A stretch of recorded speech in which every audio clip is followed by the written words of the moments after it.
Karen Seidman Becker. Born and raised in Maryland, she started a hedge fund at just 29 years old, building it into a billion-dollar asset management firm. In 2010, she bought Clear out of bankruptcy and transformed the company into a secure identity platform serving tens of millions of members. Now deployed at airports, major sporting venues, and healthcare facilities in the U.S. and beyond. Expanding into the world of identity for businesses with partnerships with LinkedIn, DocuSign, and more. Karen Seidman Becker is in the Changemakers spotlight.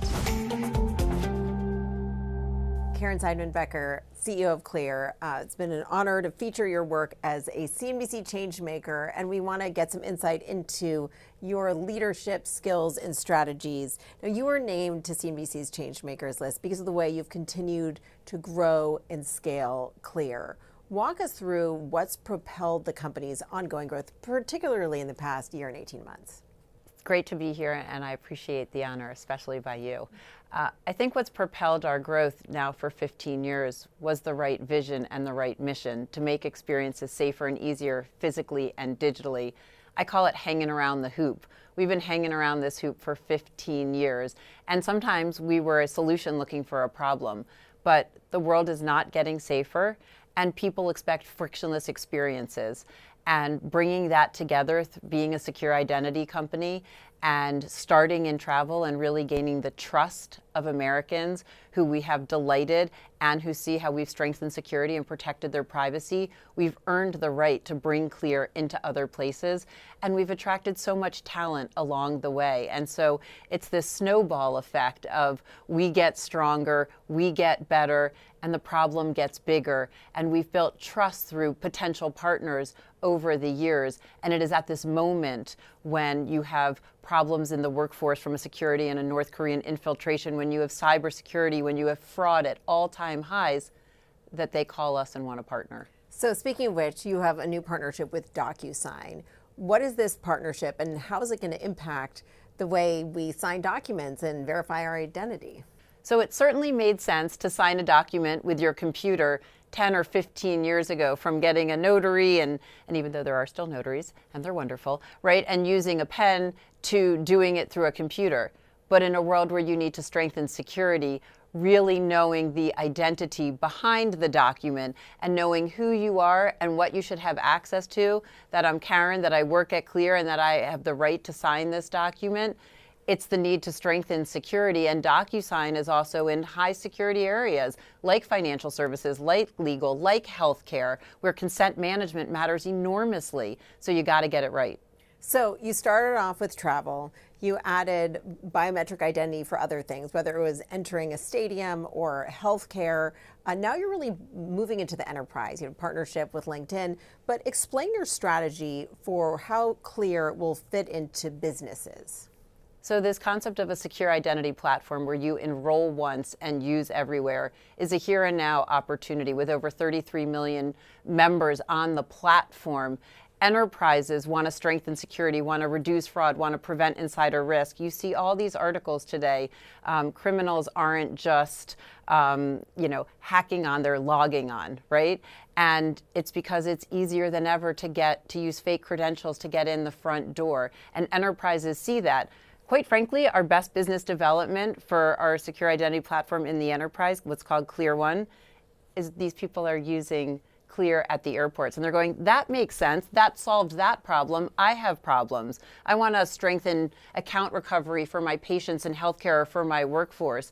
And so I think it's being here for 15 years, continuing to grow and evolve, and quite frankly, the awesome people at Clear and airports who are bringing the experience to life every day that so many Americans get to try. So you're seeing business leaders say, I rely on Clear to get through the line at the airport faster, to make sure I catch my flight, and they're coming to you and say, how can we make this work for us? Business leaders in America use and depend on Clear for themselves, for their families, and for their employees.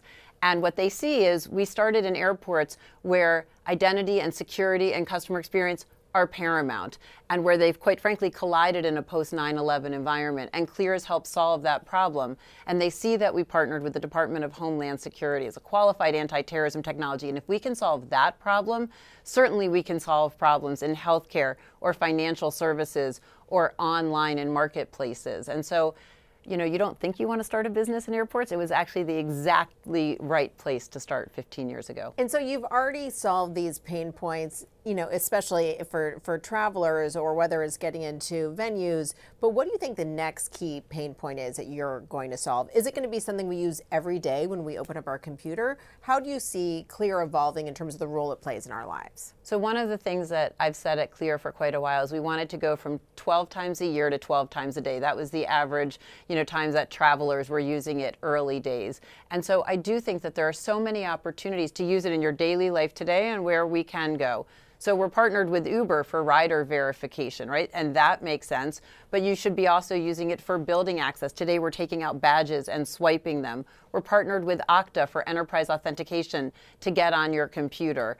We're partnered with DocuSign to sign documents. Today we announced a partnership with Greenhouse where you can onboard from an interview perspective and make sure that you're bringing on truly the person who they say they are, and then when they show up on day one, that they're actually the person that you hired. And so there's so many places to use it throughout the workforce. But in healthcare, you can use it to check in at the doctor's office. And I think that this is a really important point, which is an ID document is not an identity. It's about connecting you to all the things that make you you. When you check in at the doctor's office, I'm Karen, I have a noon appointment. I'm connected to my electronic health record. We have a partnership with Epic. But I also, what's my insurance? Oh, I'm covered by United Health, and I have a $20 copay, and it's paid. So you're looking at all of those cards and interactions in one selfie. And the second derivative of that is better compliance, is less denials because it's not the person who you think it is. It's better experience at the doctor's office. It's leveraging the people who work there for their highest and best use. So it's so many places that you can use it. What about AI? I demonstrated this crazy new visual effects technology, which allowed someone to basically wear a mask of my face and have it look like they were wearing my face on screen. It was my face, and they could talk, and it was their voice, but my face. There's also voice cloning technology. How does this new world of AI and deepfakes impact what you're doing? I think AI creates both challenges and opportunities. From an opportunity perspective, as you say, synthetic identities and deepfakes are easier and more prevalent than ever. From a solutions perspective, it's also why you need a multi-layered approach to identity, that it's not just facial, but that it's liveness detection, that it's multi-layered behind that from a digital signals perspective. And so you really just, an ID is not an identity, and you can't just take a picture of a face and assume that that is that is the person. That is no longer applicable. So we call it total identity integrity at Clear because it's identity with depth. It's so multi-layered today. So how are you using AI now and planning to continue to use AI as a competitive advantage? So we have many signs at Clear, and one of them says AI in every work stream every day. So it starts with AI at Clear is a productivity tool, whether it be at member care, whether it be scheduling, whether it be for legal, finance, modeling, research, all sorts of things, marketing campaigns. But then when we look at AI from an identity perspective, it's building models to ensure that people are who they say they are. And again, building out multiple layers and multiple data sources to really drive total identity integrity. Let's take it back to the beginning.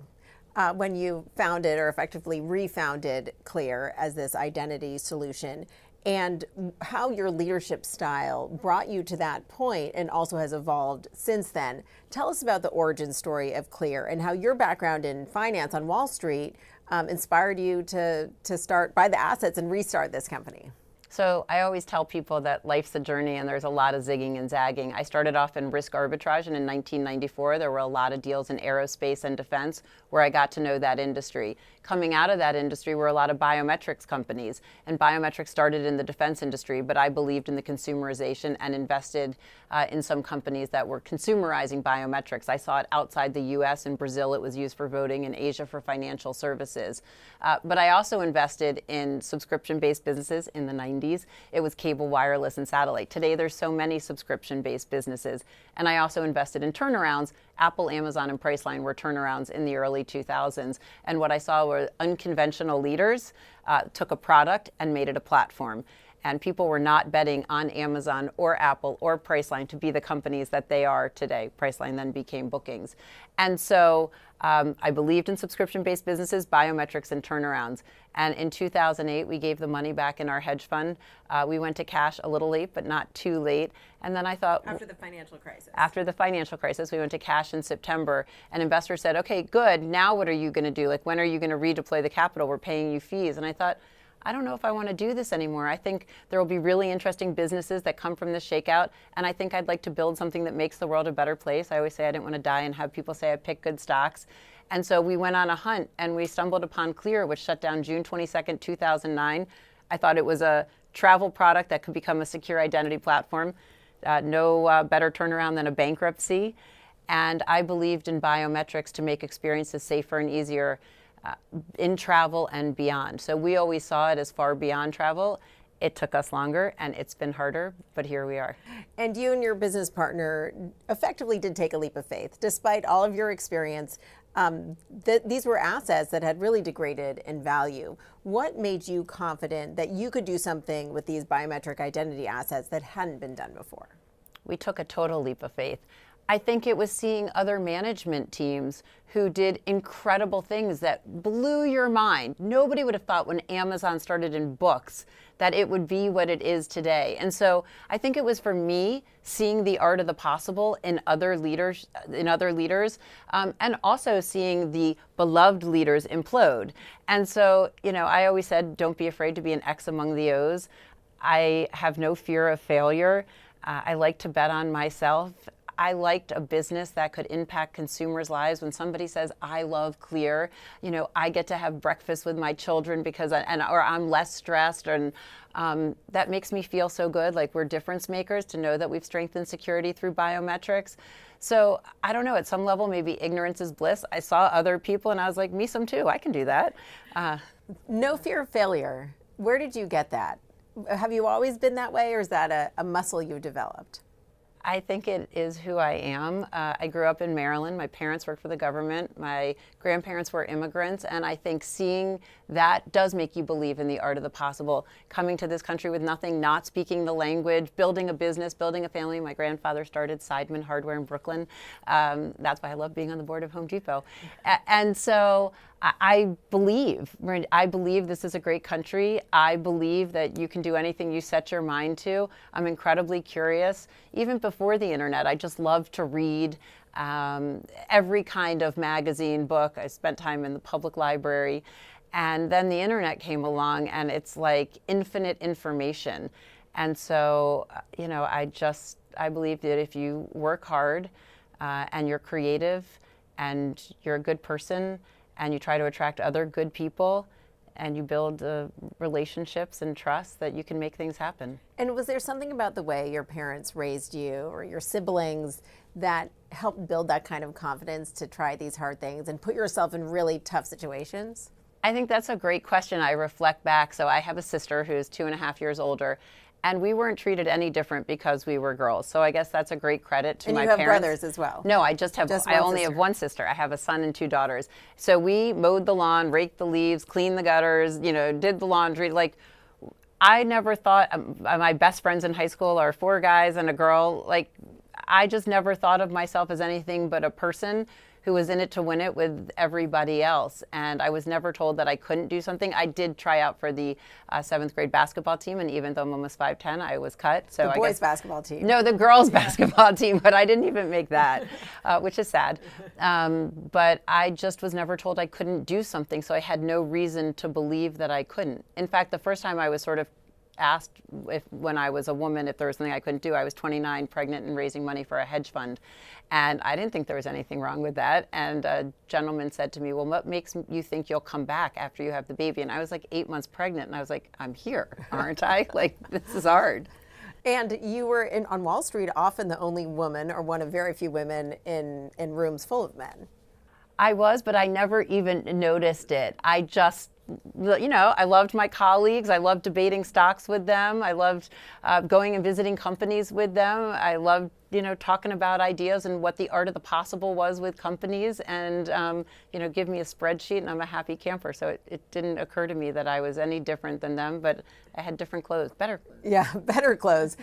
So many women talk about suffering from imposter syndrome. It sounds like you've never suffered from it. So what would your advice be to women who don't want to feel imposter syndrome? So I wouldn't say I never feel imposter syndrome. Sometimes I'm in a room and I'm so impressed with everyone else and I have wondered, do I belong here? But I've actually turned it around to say how lucky I am that I am here because I think they're interesting and I want to learn from them and I want to share. So I guess I would just say that almost everybody is a little insecure. Almost everybody has some self-doubt. And so you just have to keep going and keep moving forward. Somebody once quoted Nemo, just keep swimming, right? And keep pushing forward. But, you don't always have to speak. It's okay sometimes to be quiet and listen. You don't have to be the loudest voice in the room. Yeah, and which is, I think you often learn more by not being the loudest voice in the room. I had the opportunity to feature your story and how you navigated the pandemic running clear in my book, When Women Lead. And so I was lucky to get to interview you several times over that time period, this incredibly volatile time period of the pandemic. Was that your biggest challenge running clear when the pandemic hit? It's interesting. I think that the pandemic was... There have been so many challenges at Clear and so many opportunities that the pandemic was just another block. I started buying food. I probably told you in your book, I started hoarding food mid-February and my late husband thought I was nuts. And we had a freezer full of all sorts of protein. So I was like, we have 3 kids, we have to be prepared and they're running low on Lysol. And so when we took our marketing to zero on February 25th, and we started other programs to get ready, it just felt like another set of issues and another set of decisions. And, there were positives of being home with your family and just then building Health Pass. So I don't know. I think maybe having nobody believe in you for the first few years was hard. The pandemic was hard. Some things that we faced in 22 to 24 from a regulatory perspective was hard.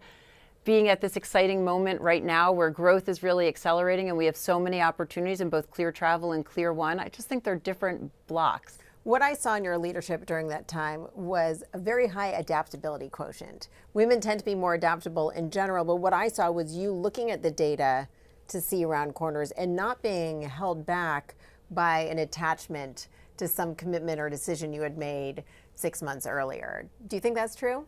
So one of our core values at Clear that we've had for 15 years is embrace change. I think change is the only thing that's constant. And when you accept that, you're constantly making decisions, looking to the future, and knowing that you have to evolve. It's not a choice. If you stay still as a company, you will not be here, right? You've seen so many companies become irrelevant.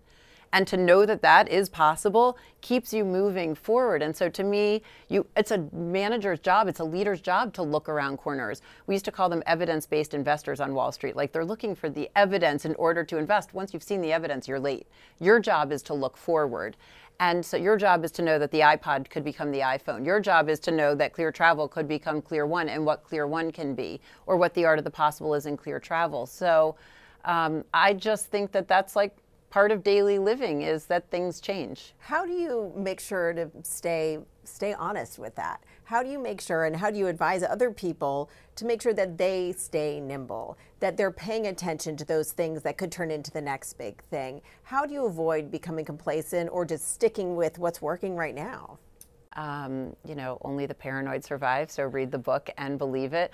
Look, I get up at 5 a.m., I start reading, I start sending articles to people, whether it today be on AI, whether it be on productivity, whether it be on travel, you just I'm obsessively curious. We hire people who are obsessively curious, and you have to constantly be talking about these things and sharing thoughts and debating it. It is in the data, so how do I keep people honest? It's let's look at this, let's think about this. There's a lot of pattern recognition to be had. So I think in a world of AI, history remains very important. Data is key. And you just got to keep the conversation live. And I've also been known to beat a little bit of beat a dead horse. Like, can we talk about this again? Can we talk about this again? So I think being a nagging mom can also be valuable in business. Is that your leadership superpower? What's your leadership superpower? Is it adaptability? Is it persistence? So I wear a bracelet that says indefatigable. That is the word I use to describe myself in my college essay. So if I were to have one thing that I think is a superpower, it's to be indefatigable, to be persistent and tireless. A no is not a no, to continue to pivot, to continue to learn. The deal with DocuSign, we started talking to them in 2021. When we talked about it at Clear, I put up the first email from 4 years ago. Oof. Right? Pre-check. We've been talking about being in pre-check for 8 years before we got it. And so you just got to keep pushing on it and never give up. How have you changed the most as a leader? I probably, believe it or not, have slightly more of a filter today and a little bit more impulse control now that we have 4,000 team members across the country. You can't just say whatever you want, whenever you want. That doesn't really fly. I've learned that the hard way. So I think that is something that I've worked on. And also better delegator and being really clear on what it is that I want, what it is that we're looking for. But also, it's not just what I want. What do you think we need? And let's have that conversation so we're all aligned on the end product. So do you have mentors or advisors who help you through the hardest times? I do have mentors and advisors that help me through the hardest times, and they are my rocks, both friends as well as people in business who I can bounce things off of, who I can say, all right, tell me I'm crazy, but what do you think of this? How would you handle this? And I feel so lucky to have those people in my life for now 31 years, some of them. And so we've been through a lot together, and it's been so interesting to watch where different people go and their varied experiences. And I feel really lucky to have those people in my life. So an assortment of people. An assortment of leaders and investors and friends who are in all sorts of businesses who will tell you where it's at. You don't want yes people. You want people who will engage in the conversation and just give you the brutal, honest truth. It sounds like you are not afraid of challenges, but have you had any failures, massive failures that you've learned from?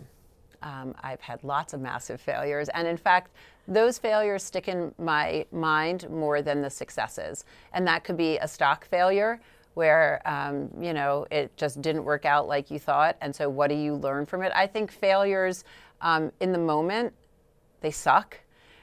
Over the long term, they're what you learn the most from. And I do think what strengthens you and what makes you better, I think not learning from them is the problem. So what's your advice to people who are struggling in the wake of a failure or see a big failure coming? Is it about calling your network, figuring out how to pivot and have the next step forward, or figuring out what you can do to make sure it doesn't happen again? So I think a little perspective is important now, being at this for a few decades, that the further away you get from it, the smaller it looks. So in the moment, it's everything. But like my grandfather always used to say, pull yourself up by your bootstraps, right? You got to get it together and take an honest look at it. And what are you going to do about it, right? How are you going to solve this challenge? How are you going to learn from it? Yeah, leaning on friends and advisors is really important. Quite frankly, having your go-to people on your team is also really important. People who can hear you out and who you can hear out. And the longer you've been at it, the more people that, are around for those things. But failure is not final. That's a good way to put it. I'd like to ask about life hacks. You have an incredibly busy life. You're waking up early to read. You're running a publicly traded company. You have kids. How do you make it all work? Do you have any tips or secrets that you feel like are essential to get you through the day, the week? So I do have life hacks, but they tend to be trendy. Like it might be a supplement, like I'm all for AG1 and coffee right now. And I'm like, that must be the thing that's making it better. If there's any new apps, I read about, so now there's all these new productivity apps with AI. So there's this thing, Notion I read about, or Hi that, someone told me about. So I'm always willing to try them. The Apple Pro Vision came out. I was like, I'll try that. I love my Meta glasses. I can watch my children on the soccer field and listen to music or a call. Like, it's incredibly productive. Your eyes and your ears can be doing two different things. So you're a big fan of the new Meta glasses? an enormous fan And do of you the have new Meta prescriptions glasses. in them, or do you do the sunglasses? So I have the glasses and the sunglasses. I have not taken the prescription yet, but I need to. So everything's blurry, and life looks better when it's a little blurry. But I like using your eyes and your ears for two different things. Podcasts now have become a huge hack for me. You can learn so much. And then again, coffee to start, wine to end. What's your favorite podcast? I have quite a few. I love Barry Weiss, honestly. I do love All In. I love Dan Senor, Call Me Back. I like Acquired. I like Revisionist History. Yeah. So all over the place. Lex Friedman, his are long. Yeah. So before we wrap up, you've shared so many insights, and I love the recommendations of podcasts. But if you had to give your younger self a piece of advice, is there something that you've learned over the years through all these challenges and seeing how one can lead to another that you wish that your younger self had known, that you would want young people to know now? Yeah, probably two. One would be to breathe. I sometimes equate my, self to Horseshack, right? From Welcome Back, Kotter, which, he's always raising his hand and like how to be first. And it's like, just simmer down for a second and breathe. I also think the ability to read the room, which I've developed through the decades or through the years, going back to just listening, taking it in, forming a thought, and then sharing it in the most articulate way. So reading the room, how do you learn that? How does one learn that? That seems like an essential skill, especially if you're running a publicly traded company. I think you can learn to read the room by becoming a great listener and just watching what people say and watching their body language, looking at how they answer questions and how they engage in conversation. And it takes time to understand different people respond to different things. And so you do have to, they don't wear a sign, right? And so you do have to take it all in to understand how best to get through to somebody. Somebody's a visual learner, somebody's an audio learner. Different people respond to feedback in different ways. You just can't be a blunt instrument. And so it probably is just zip in your mouth and trying to take more in. And is there anything else you would have wanted your 22-year-old self to know? Would 22-year-old Karen be surprised by where you are now? Or is this exactly what you expected?